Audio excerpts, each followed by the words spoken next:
Les affrontements entre policiers et manifestants ont débuté tôt dans la soirée. Dans cet État du Minnesota, deux agglomérations sont particulièrement touchées, les villes de Saint Paul et Minneapolis.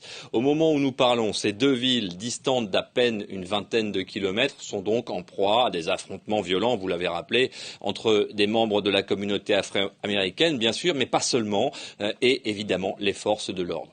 Dans les deux villes, plusieurs bâtiments sont en flammes ou livrés au pillage et à la destruction. Plusieurs commissariats ont même été attaqués et parfois même incendiés. Tout ce que Minneapolis et Saint-Paul comptent de forces de l'ordre sont mobilisés.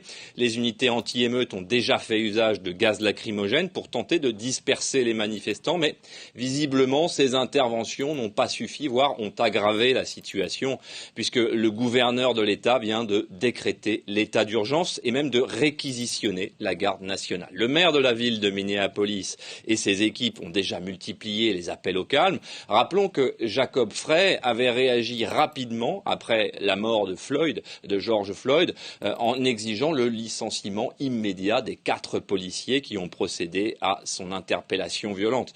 Des incidents avaient déjà émaillé la ville de Minneapolis ces dernières nuits, mais cette fois les émeutes semblent largement gagner en proportion. Pour les autorités fédérales, le risque d'une propagation de la contestation à d'autres grandes villes du pays est réel. Ici, chacun a encore en mémoire les émeutes de Los Angeles en 1992. Déjà à l'époque, la cause de l'embrasement avait été l'acquittement de 4 policiers blancs accusés d'avoir passé à tabac Rodney King.